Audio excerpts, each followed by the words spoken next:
All right, in this video, I'm going to introduce you to a new type of organic compound, the ether. The functional group for the ether is R-O-R.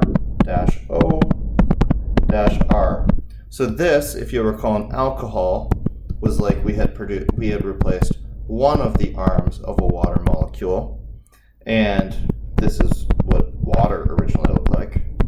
So we replaced one of the hydrogens with some sort of carbon chain. For an ether, we're going to replace both of the carbon chains, or both of the hydrogens with a carbon chain. So maybe something like CH3, CH2, and then that's bonded up to the oxygen, just like it was one of the oxygens,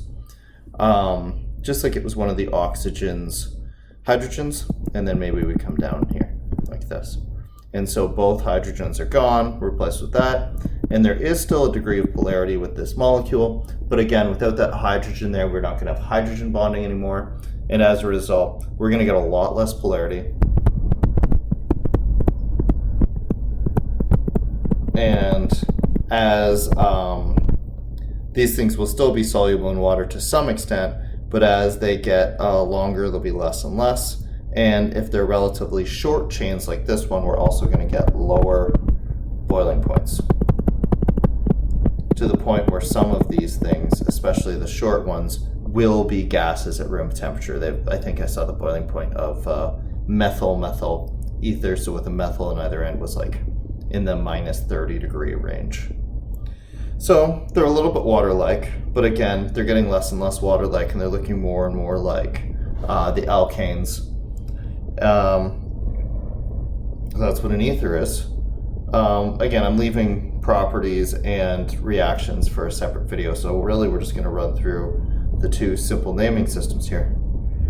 So we've got two conventions for naming them. I'm just going to redraw that one that I was just working with.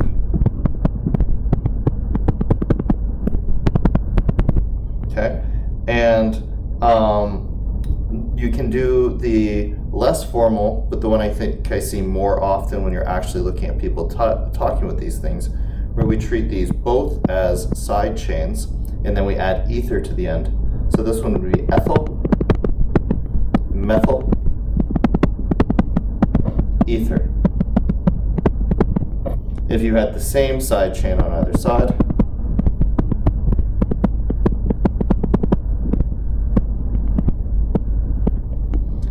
you could call it dimethyl ether. And I think you can see the sort of simplicity. It sort of sounds nice when you say that, so I think you can see why that's a very common way of naming these things, even if it's not the totally formal or regular way to name them. The more formal way to name them is to take whichever chain is longer, or if the parent chain has something interesting going on, like a double bond or something like that, then you need to set that as your parent chain. But if there's nothing else going on, you just want the longer chain as your parent chain.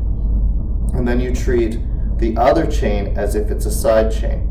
So instead of this being ethyl, methyl, ether, ethyl would be my long chain or my parent chain, so I would write ethane. And then to indicate that it's a ether, we put oxy in here, and then we would treat the smaller one as methyl, or a side chain on the front. If they're both the same size, then we don't need to worry about it. We call it methyl, oxy, methane. So that's sort of the more formal way. And I think when you see the more formal way, it doesn't sound as nice as ethyl, methyl ether, or dimethyl ether, methyl, oxy, methane. I don't like it. Anyway, you can see though how we could deal with more complex things happening on those side chains and combine it with some of our other naming conventions. So we can have like a double bond on one of these side chains if we wanted, for example.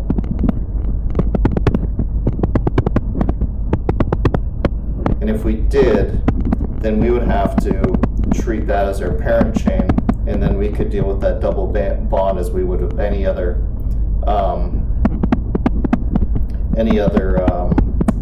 situation, except this carbon that attaches to the oxygen must be carbon 1. So this is 1 propene, okay?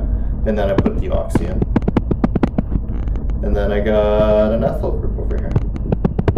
So this would be ethyl oxy 1-propane. And so I think what we can see here is by treating this parent chain as whatever is named over here, as complicated as we want, and then putting this out here, we can deal with it. If there was a side chain on this side chain, we would put it right out in front of it, and then I think we put this whole thing in brackets to show that this is one entity. So if it was like this,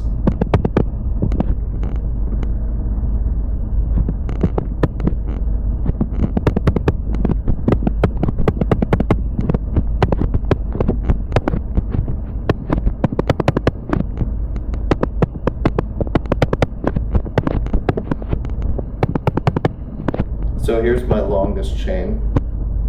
So that'd be my propane. Oxy to indicate that it's an ether here. And then I'm going to treat this as an ethyl, on which I have a methyl. So I would call that 1-methyl. Put that in brackets in front of my ethyl oxypropane. That tells me that this is a side chain on that. So that's how you name ethers, and you can deal with some more complicated stuff with regard to their naming. But like I said, I'm just trying to get you the basic idea of what one is and how you name it. And then, like I said, I'll do some properties and reactions in a subsequent video.